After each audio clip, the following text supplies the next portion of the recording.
Друзья, скажите, вы когда-нибудь просыпались от того, что на вас выливают воду? Если ваш ответ нет, то я могу предположить, что вы не жили в Венгрии и вы не женщина. А вообще, сегодня я вам предлагаю поговорить о том, как отмечают Пасху в России и в Венгрии. И о том, что для меня, как для русской, было ново и даже немножко странно, когда я отмечала Пасху здесь.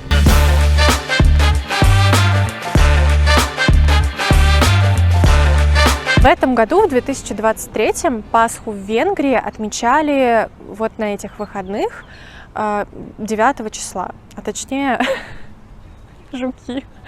Извините, а тут у нас, да, мы живем, видите, рядом с морем, с океаном. Местная флора, фауна. У нас тут еще иногда черепахи и утки проплывают, мы, может быть, вам покажем. Так вот, в этом году Пасху в Европе отмечали 8, 9, 10 апреля, а в России Пасху будут отмечать 16 апреля. То есть в этом году разница 1 неделя, но обычно разница примерно 2 недели получается. Все из-за того, что католики и православные обращаются к разным календарям. Григорианскому и юлианскому. Но что меня удивило, если уж мы говорим про время, это то, сколько в Венгрии отмечается этот праздник Пасхи. Если в России его отмечают только в воскресенье и уже на следующий день выходят на работу и начинают свою обычную жизнь, то в Венгрии здесь мы не учились в университете в четверг, пятницу, субботу, воскресенье, понедельник и вторник. То есть были такие маленькие каникулы. И более того, я вам скажу, магазины не работали в нашем городе, в Сегеде, в субботу, в воскресенье и в понедельник. Нужно запасаться едой заранее. Но об этом я не знала, поэтому мы постились в Пасху. Что же едят на Пасху в Венгрии и в России? Вот еда и вообще символы Пасхи очень похожи. Но я бы сказала, что акценты расставлены по-разному. Например, в России красят яйца чаще всего в кроваво-красный цвет. Здесь, в Европе, в Венгрии, я не увидела ни одного кроваво-красного яйца. Луком цветят. Да, у нас вот принято луком. У нас тоже. Но я не увидела ни одного. Но это уже не у вас это старая традиция, ага. Ну вот здесь я увидела яйца в основном такие цветные, там, в декоративных украшениях, с рисунками какими-то. У нас тоже эта мода есть, она стала приходить, но мне кажется, все еще очень популярно красить яйца в кроваво-красный цвет. Бабушки у нас. У вас бабушки только красят такие? Ну, блин. Ну, слушай. Хотя это красиво. Очень красиво, да. Ну и как-то символично. Бесплатно. И бесплатно. Теперь к хлебу, к самому главному. В России на Пасху едят кулич или творожную Пасху. Это такой сладкий хлеб, который похож даже на торт.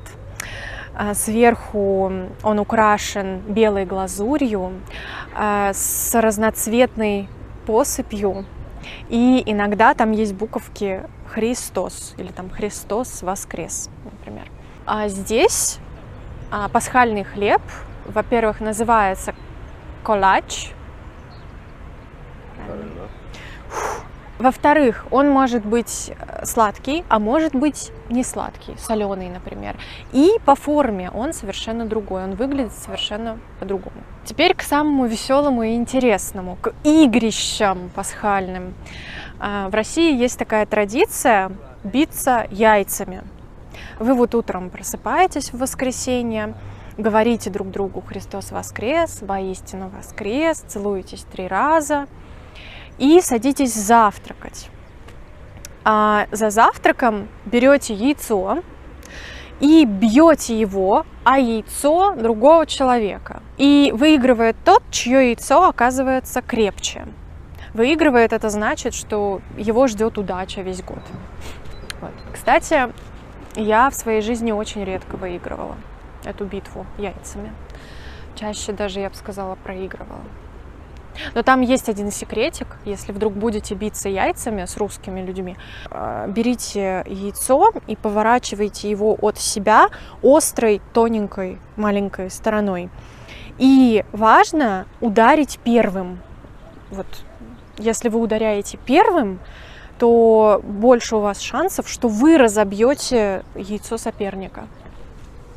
Вот, не благодарите. В такую игру в этом году я еще не играла. Ну, может быть, на православную Пасху, кстати, поиграем, да?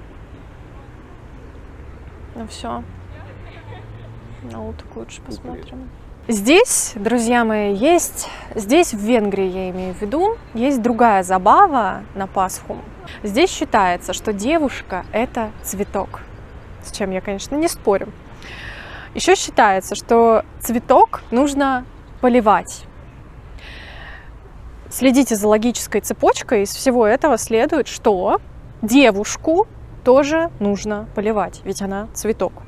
Так вот, на следующий день после Пасхи, в понедельник, получается, девушки просыпаются от того, что мужчины выливают на них стакан воды или брызгают их духами, в лучшем случае. Вот, девушки должны в ответ мужчине подарить какое-то там шоколадное яйцо, например. Кстати, Чего? это славянская традиция. Что? Наливать женщин с водой. Это славянская традиция поливать Славянская женщин, да? традиция, да. Слушай, это сложно себе представить, чтобы в России в апреле женщину на улице облили водой. Ну, потому что это западнославянская. Мне кажется, была бы Да. пневмония у женщины. В России еще там примораживает по ночам, ну, Нет, морозно. жили, они ждали, чтобы их наливали. Ждали, ты думаешь? То есть Да, ты конечно, думаешь... им это как признание красоты было. Мгм. То Ну, есть традиции меняются, и женщинам нравится это поменьше. Сперва они требовали духи, потому что вода это такая жесткая. Потом духи тоже нехорошо, потому ну, что конечно, это воняет. Да, так еще и какие-то невкусные Всё, духи традиция вечно. умирает. Мгм. Тихоньку. Да. Ладно. Ну, не знаю пока, как к этому относиться. В общем, интересно. Любопытно, одним словом. Что еще хотелось сказать? Друзья, в этом году я отмечаю 2 Пасхи. И, кстати, не знаю, где найти кулич. Вот кулич в моем понимании кулич. Наверное, придется испечь его в этом году. Хотя только вчера я разговаривала со своей подругой и говорила, что я не буду печь кулич. Ни за что. Но хочется немножко кулича, ну, такого нормального. Хочу есть. Я тоже хочу есть. Пойдем готовиться. Пойдем, да. Ты никогда не задавался вопросом, что слово Пасха и Easter — это вообще разные совсем слова, как-то не похожи друг на друга? Да, но, по-моему, Пасха это самые традиционные названия Угу. от еврейского слова. Да, через греческий. Через Греческий и... еврейский, греческий. Да. И Да. вот дальше... Песах или что-то такое. Песах. Мгм. Ага. Что-то такое. А этот Easter? Easter. Понятия не имею, как это появилось. Я прочитала, что это то ли связано... Есть теория, что это связано со словом East, типа Восток. А еще это связано с именем какой-то богини, которая знаменовала своим появлением наступление весны. В общем, Пасха, ну как Easter, это наступление весны. А Пасха как Песах, извините там за произношение, пожалуйста, канала произношений, значит, она знаменует освобождение. Освобождение. Вот. То есть по значению тоже как будто бы разные праздники. А у вас как по-венгерски? Слушайте, по-венгерски Пасха это хуш вет. Вет. Хуш это мясо. Короче, какой-то мясной праздник. Когда закончится месяц, то уже можно есть мясо. И Мгм. вот это мы празднуем, что ой, ура, уже, ну, в конце концов, это праздник мяса. Пасха – это праздник освобождения. Easter – это праздник наступления весны. А Húsvét – это праздник мяса. Друзья, расскажите, как вы отмечаете Пасху, как вы ее отмечали в этом году. И расскажите, о каких особенностях русской Пасхи вы услышали впервые. Ну и дополните мой рассказ, если я что-нибудь упустила. А наверняка что-нибудь упустила. Увидимся с вами совсем скоро в следующих видео или трансляциях. Пока-пока. Ладно, а что, красиво, что я щурюсь? Это красиво? То, что Ты я красивая. Ладно, спасибо.